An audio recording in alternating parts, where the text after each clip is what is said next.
Peace and blessings. It's your girl, the one and only Jami B. Today we at Sunny Slope Community Center. Today we have a female barber.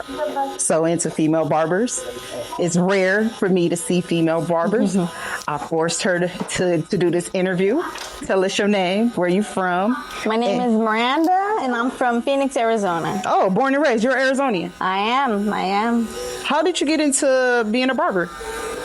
I actually never knew I wanted to be a barber until about maybe 5 years ago. Okay. Back in the day, we couldn't really afford haircuts, so my brothers would have me like line them up, start their like line so they could try to do their own face. Okay. So I already was kind of tapping into it at a young age, as young as like 10 or 9. And then I actually worked retail for 16 plus years. Okay. And yeah, I just kind of felt the pull from God, to be honest, and I started praying about it, and if it was for me, then I would go to school and commit to it, and then I did. And do you like being a barber? I love it. You're not only a barber, I feel like you're also a therapist. Yes. People tell you your business. Oh, yeah. Their business. Have you ever been in a situation where a client wanted a haircut that was ugly and you didn't want to say nothing? Absolutely, because a lot of clients or customers, they don't really know too much about head shapes and the anatomy of the head. So they don't realize that some haircuts are nice for other people, but not for them. Okay. Because they don't understand the anatomy. So, some haircuts go better with their head shape to bring out their features. So, yes, I've been in that situation many times. Sometimes they want what they want, and you just do your job and give them what they want. And a lot of times if you explain to them and give them a recommendation and, show them pictures and references, they're more than willing to let you just do your own thing. That's awesome. Yeah. You are at a community event, correct? Yes. How important it is to give back to your community. You're an Arizonian. Very important. I love doing this. I actually met one of the guys that sets this up. I don't know if he's a big part of it, but it's Armand. Okay. He actually came to the school that I work at with my students. These are my students. Awesome. Yes, these two. Awesome. So I coaxed him to come out here with me. I told him anytime he's doing more community events, I would be more than happy to give free haircuts. I actually rather give free haircuts than charge people. So I do it as often as I can. So anytime I have an opportunity to come to something like this, I'm all for it. Awesome. One of my favorite quotes from Nipsey Hussle is, "The highest human act is to inspire." Do you feel like you're inspiring someone right now? I hope so. I feel like you are, because whoever watches this interview will be inspired to come and help out with the community too and give back. Yes. I do have a question. Is there a difference when cutting curly hair versus straight hair? Oh, yeah. There's a big difference. And that's another thing we learn that people need to learn, is that curly hair is very special. You cut it special ways because, the curls coil. Yeah. And sometimes if you cut it with too short of a number, it can look bald. Agree. But yeah, it's very different.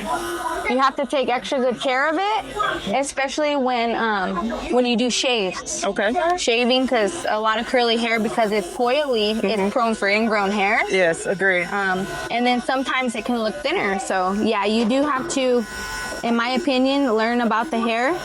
Practice on the hair is what's best. Practice makes perfect, for sure. Awesome. I cut my hair 5 years ago, and it wasn't by choice. I had locks, and it was down to my back.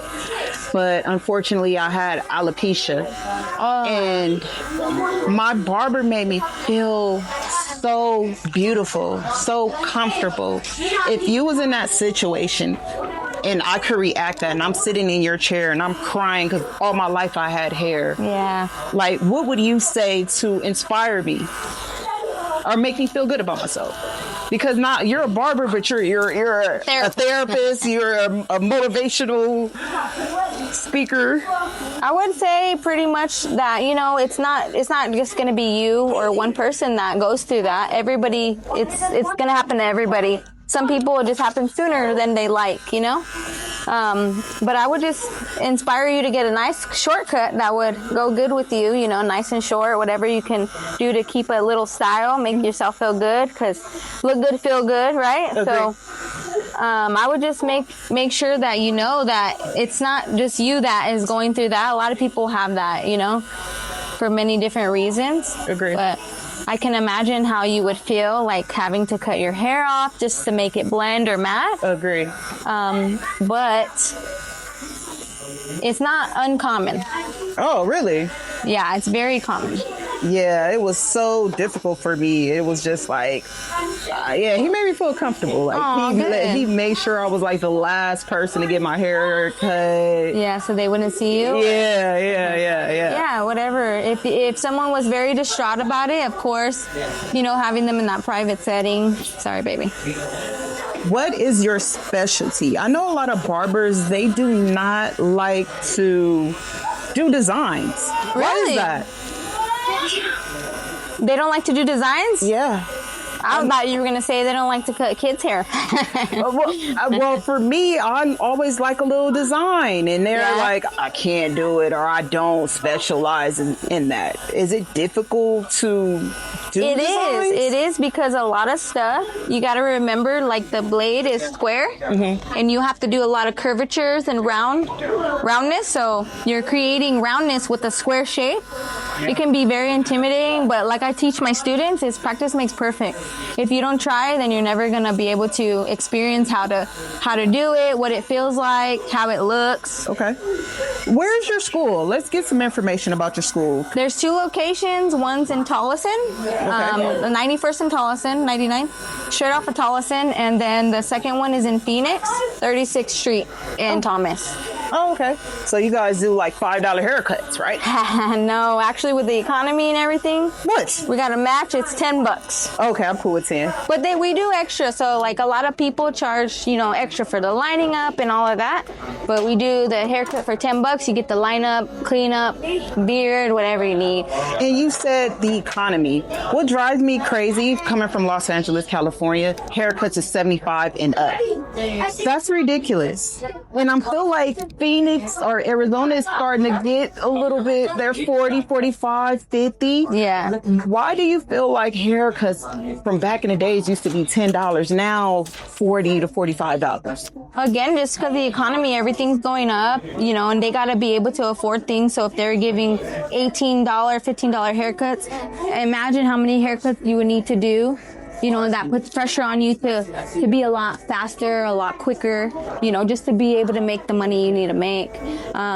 People don't understand. I get a lot of people tell my barbers or myself, like, oh, it's just this, it's going to be easy. Just a quick low fade. It'll be real quick and easy.